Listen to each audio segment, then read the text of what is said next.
Olá, sejam muito bem-vindos ao Ligado na Universidade, o programa que mostra o que acontece aqui na Faculdade de Odontologia de Bauru, a FOB, e também no Centrinho, o Hospital de Reabilitação de Anomalias Crâniofaciais. No programa de hoje vamos falar sobre motricidade orofacial. Nos dias 3 e 4 de junho será realizado o 9º Encontro Brasileiro de Motricidade Orofacial na Faculdade de Odontologia da USP de Bauru. O evento é uma promoção da Associação Brasileira de Motricidade Orofacial, a Abramo, que organiza o encontro junto com a FOB e o Centrinho. Serão 2 dias de oficinas, palestras, apresentações de trabalho, entre outras atividades. E para falar sobre esse tema, estamos recebendo hoje aqui a Gedre Berretin Félix, que é professora do Departamento de Fono aqui da FOB e coordenadora do evento. Professora, muito obrigado por sua participação. Sou eu que agradeço essa oportunidade. Professora, vamos começar bem do início. O que é motricidade orofacial? Essa é uma especialidade da fonoaudiologia. Então, nós temos nesta área o estudo das funções que são desempenhadas pelo sistema estomatognático. A mastigação, a deglutição, a fala, bem como a respiração. Então, nós trabalhamos junto a quadros de respiração oral, pacientes que têm dificuldades mastigatórias, indivíduos que têm alterações para deglutir e que principalmente afetam o tratamento ortodôntico, o tratamento odontológico, além dos diferentes distúrbios de fala, dentre eles a língua presa, né, que o diagnóstico das alterações do frênulo lingual e outros problemas que possam causar distúrbios de fala. As alterações de fala na área de motricidade orofacial, elas estão relacionadas mais à produção do som. Então, os indivíduos produzem a fala, mas de forma distorcida, que afeta a qualidade e a inteligibilidade de fala. Porque existe uma outra área da fonoaudiologia, que é a linguagem, que também trabalha com o processo de produção de fala, mas envolvendo as habilidades que são relacionadas à própria linguagem mesmo. Então, existe uma diferenciação aí dessa atuação na motricidade orofacial e a linguagem com a fala. Professora, e vocês atuam na reabilitação ou na prevenção também, ou nas duas partes? Em ambas as partes, né? Principalmente com os aspectos dos hábitos orais, como, por exemplo, chupeta, dedo, mamadeira, que influencia muito a musculatura e a própria condição dentoclusal. Então, nós trabalhamos muito junto à odontopediatria, no trabalho de promoção de saúde e prevenção dos distúrbios miofuncionais, mas também o diagnóstico precoce e ações de prevenção da respiração oral. Então, eu vou dar um exemplo que é uma ação realizada em agosto, onde nós temos o Dia de Atenção à Respiração Oral, e neste dia nós orientamos a população sobre algo muito simples, mas desconhecido, que é a higiene nasal com soro fisiológico. Então, a higiene nasal, ela umidifica a mucosa do nariz, promove uma limpeza nasal, melhora muito a resposta respiratória de via aérea superior do paciente, diminui as crises alérgicas.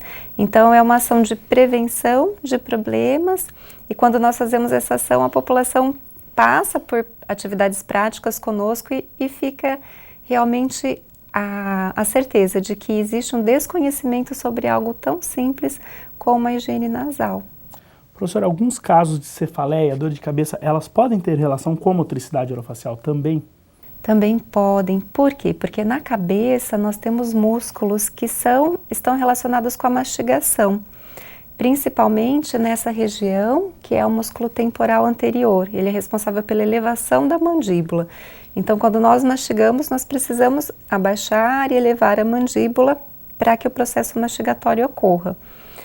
Muitas vezes, os indivíduos acabam desenvolvendo hábitos parafuncionais, como, por exemplo, o apertamento dentário, ou a onicofagia, ou o hábito excessivo dos chicletes. E isso leva... Desculpa, o bruxismo entra nesse ramo também, professora? O bruxismo, ele é um distúrbio, está relacionado a um distúrbio do sono, ele acontece durante a noite e de forma inconsciente. No bruxismo, os dentes sofrem mais até do que a musculatura, porque acaba tendo um desgaste dentário. Com isso, diminui até a dimensão vertical, porque o dente fica com um tamanho menor e vai ter um impacto na musculatura, mas o impacto nos dentes é o mais grave nesses casos. Então, muitas vezes a dor de cabeça pode ser dor de um músculo que está em sobrecarga, que está em fadiga, por um hábito parafuncional ou por outro problema. Também existe um quadro onde problemas da musculatura cervical ou da musculatura mastigatória dessa região, que é a região mais próxima do osso mandibular, irradia a dor para a cabeça. Então, a origem da dor não é no músculo que está na cabeça, mas no músculo de outra região que está relacionado à postura da cabeça ou à função mastigatória. Então, as dores de cabeça podem sim ter relação com a disfunção, com a disfunção temporomandibular, com a motricidade orofacial. E nesses casos, o fonoaudiólogo ele é extremamente importante para que ele reeduque o paciente à utilização, ao recrutamento neuromuscular. Como recrutar os músculos durante o repouso, durante a mastigação, durante a deglutição. Alguns indivíduos desenvolvem apertamento dentário à hora de deglutir. Então, deglute apertando os dentes. Com isso, eu tenho uma sobrecarga excessiva nesses músculos também, podendo levar à dor, dentre elas a dor de cabeça. Então, a readaptação, a reorganização muscular para a execução da mastigação, da deglutição e até mesmo da fala, contribui muito para a melhora nesses casos. É terapia, professora, que se faz nesses casos? É terapia. A terapia na área de motricidade orofacial, ela envolve um diagnóstico, inicialmente o diagnóstico de quais são os fatores causais.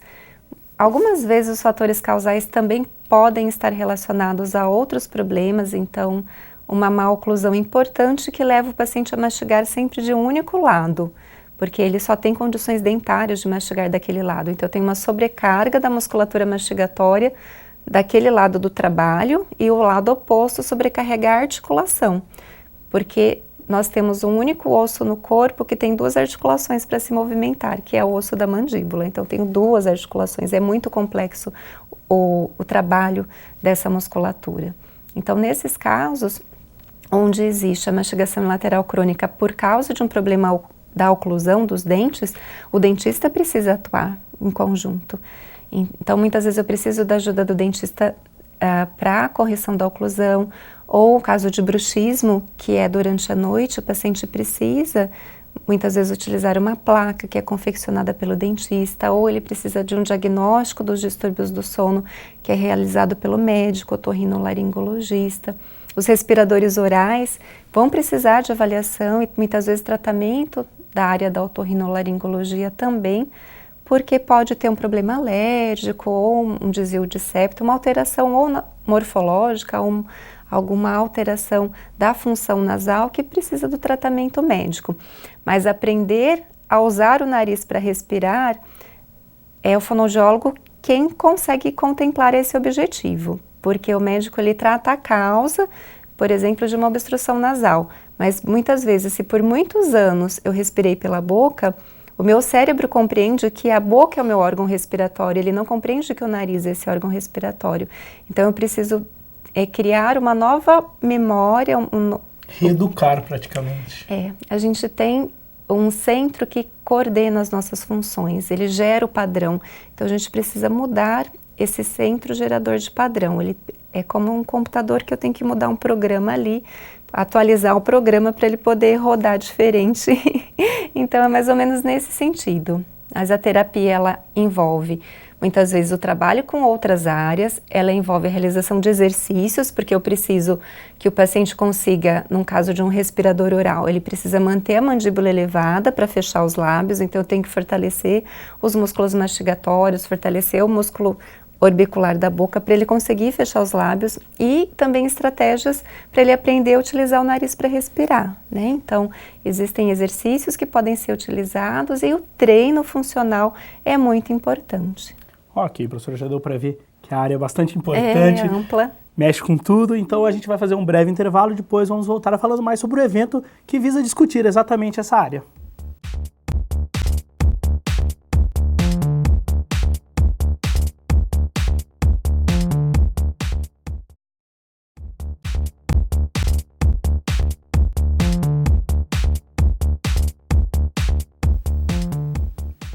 Estamos de volta com o Ligado na Universidade, hoje recebendo aqui a professora Giedre Berretin Félix, que é a coordenadora do 9º Encontro Brasileiro de Motricidade Orofacial.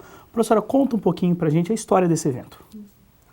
Na verdade, inicialmente existiam reuniões científicas que eram organizadas por especialistas em motricidade orofacial, e essas reuniões passaram a acontecer em 2014 anualmente, e elas foram tomando a proporção mesmo de um evento científico. Então não era um encontro brasileiro, eram reuniões. Eram reuniões científicas para discutir temas importantes para a profissão e principalmente para essa especialidade.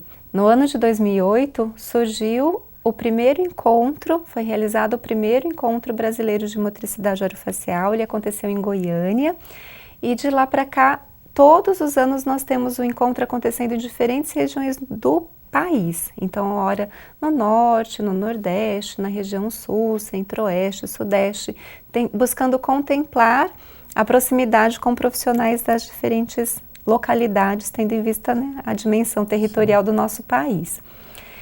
Desses encontros, a gente precisa destacar o de 2011, que aconteceu no Rio Grande do Norte, em Natal, porque lá foi fundada, foi criada a Associação Brasileira de Motricidade Orofacial, a ABRAMO, que é uma associação científica sem fins lucrativos, que apoia esses eventos e que promove diversas ações, atividades em prol do crescimento, do desenvolvimento científico na área de motricidade orofacial. E, professora, qual que é o objetivo desse encontro, o grande objetivo desse encontro? A atualização científica sempre é o foco, né? Trazer novos conhecimentos, principalmente em termos de pesquisas que vêm sendo realizadas. Então, nesse sentido, existe toda uma grade voltada para que seja possível contemplar os trabalhos científicos que são apresentados. Então, nós estamos prevendo a apresentação de 80 pôsteres de trabalhos científicos e também apresentações orais dos melhores trabalhos científicos. E essas apresentações desses 10 melhores trabalhos científicos, elas são feitas para todo o público. Então, demonstrar para os profissionais que trabalham na área de motricidade orofacial o que existe de mais novo em ciência é um dos objetivos do encontro, mas também propiciar que os especialistas que têm destaque na sua produção, na sua prática clínica, possam estar acessíveis, né, à população, ao público que trabalha nessa área e principalmente demonstrando um pouco do seu conhecimento e o que tem sido feito na sua prática clínica. Então, nós tivemos nesse ano o objetivo principal de montar atividades interdisciplinares com profissionais dessas áreas correlatas, né, principalmente da área da saúde, que atuam juntamente aos pacientes que precisam da atuação em motricidade orofacial. Um pouquinho disso, então, é o tema escolhido, interfaces em motricidade orofacial. Queria que a senhora falasse um pouquinho sobre esse tema. Nesse sentido, o especialista em motricidade orofacial ou o profissional que atua nessa área, ele raramente atua sozinho, né? Ele depende muito, tanto no diagnóstico quanto na intervenção, na definição da alta, o prognóstico desse tratamento, ele depende muito de profissionais de outras áreas e de outras especialidades. Então, a interface com as outras áreas da saúde, principalmente, ela é um fator determinante para o sucesso da atuação do profissional. Então, esse tema ele vem também de encontro a esse objetivo, né? Conseguir mostrar em que momento cada profissional deve atuar, porque nem sempre o paciente vai ser submetido ao tratamento, à intervenção de vários profissionais. Muitas vezes é necessário existir uma hierarquia, é necessário que eu conheça o papel do outro, porque se eu não conheço o papel do outro, eu não compreendo a atuação dele, eu não consigo encaminhar, eu não consigo discutir o caso, atuar em conjunto. Então, se essas mesas interdisciplinares, essas palestras permitirem a compreensão dessas diferentes atuações com um objetivo comum, nós vamos ter cumprido a proposta do evento. Professora, a senhora já falou um pouquinho sobre a dinâmica do evento, apresentações de trabalho, palestras. Tem algum ponto alto que vocês poderiam destacar dessa programação? Nós estamos no campus da USP, em Bauru, onde nós temos o Centrinho e a Faculdade de Odontologia de Bauru.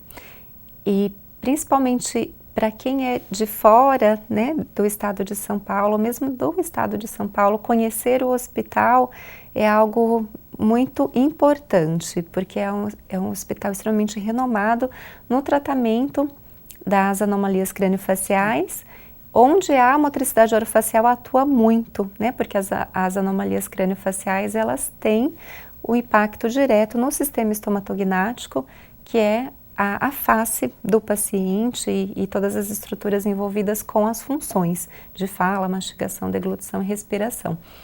Então, nós temos uma oportunidade única para quem vier ao evento, que é conhecer o hospital. Então, na sexta-feira, no início da manhã, vai existir uma visita ao hospital.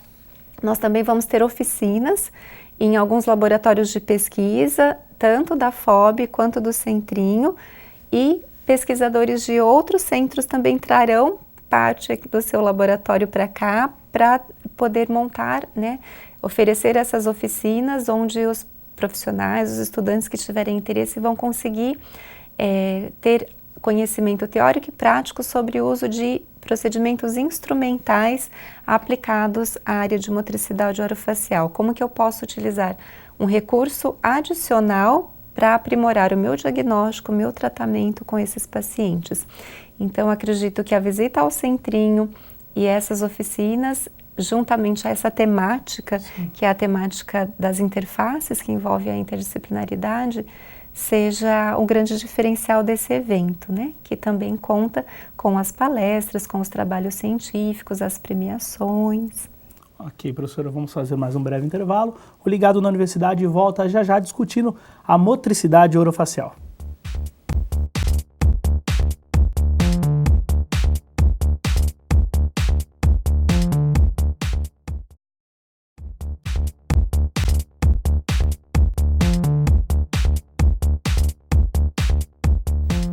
Estamos de volta com o Ligado na Universidade, hoje recebendo aqui a professora Giedre Berretin Félix, que é professora aqui da FOB, coordenadora do 9º Encontro Brasileiro de Motricidade Orofacial. Professora, como a gente já disse nos outros blocos, então o público-alvo, só para ficar bem claro, do evento não é só o fonoaudiólogo, correto? Isso mesmo. Pelo fato de nós termos essa temática das interfaces da motricidade orofacial com outras áreas, nós esperamos receber também profissionais das áreas da medicina, de diferentes especialidades da medicina, fisioterapia, a odontologia também, principalmente, né? Nós estamos dentro de uma casa odontológica, então muitas das mesas vão contar com importantes nomes da odontologia nesse evento. Então nós esperamos que todos os profissionais que atuam com pacientes respiradores orais, com problemas de mastigação, deglutição e fala, possam ter interesse e participar do evento. E além dos profissionais, estudantes, vocês esperam muitos estudantes também, né, professora? Verdade, bem lembrado.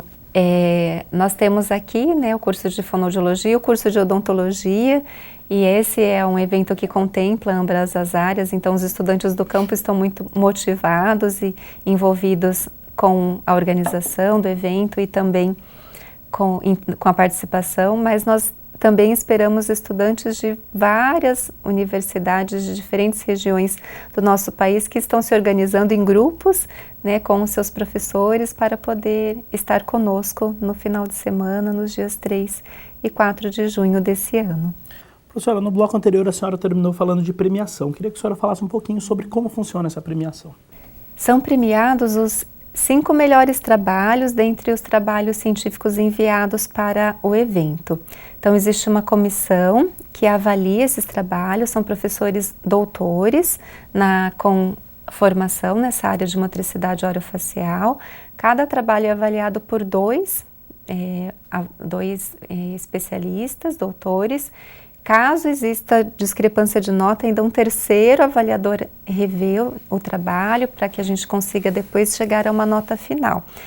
E os 5 desses trabalhos, os 10 melhores são apresentados oralmente, para que todos conheçam quais são os trabalhos mais bem avaliados no evento.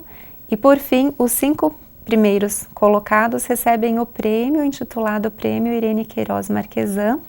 A doutora Irene Marquesan, ela é líder na área de motricidade orofacial no Brasil e no mundo, né? Então, a motricidade orofacial cresceu imensamente por meio das ações realizadas por ela. Então, é uma fonoaudióloga muito querida, extremamente competente e que luta, né, bravamente pelo crescimento, pelo sucesso desta área, que é a área de motricidade orofacial. Então, o nome dela, como nome nessa premiação, é uma homenagem que nós fazemos desde os primeiros eventos, encontros de motricidade orofacial, reconhecendo tudo o que ela faz pelos fonoaudiólogos e pela área de motricidade orofacial. Professora, ainda dá tempo de participar tanto a apresentação de trabalho quanto os ouvintes? Com relação à apresentação de trabalhos, foi encerrado o período para o envio no dia 11 de abril. Então, já essa parte do evento está encerrada. Mas como ouvinte, sim, né? Nós temos um teatro com capacidade para 450 participantes, né? Então as inscrições estão abertas ainda. Existe um pacote com desconto para alunos, para os estudantes de graduação, para grupos de 30 alunos que tiverem interesse de participar. Então nós ainda temos condições de receber aqueles que não conseguiram fazer a inscrição. Professora, para a gente finalizar, queria que a senhora fizesse um convite para o pessoal vir participar aqui do evento. Em nome da comissão organizadora do 9º Encontro Brasileiro de Motricidade Orofacial, convido a todos aqueles interessados nessa área a participar do evento. Estaremos fazendo todo o possível para recebê-los com o máximo de qualidade, de eficiência nas ações e principalmente com muito carinho, com carinho acolhedor do interior do estado de São Paulo. Professora, de novo, muito obrigado por sua participação conosco. Sou eu que agradeço. O Ligado na Universidade de hoje fica por aqui, esperamos que tenham gostado e até a nossa próxima edição.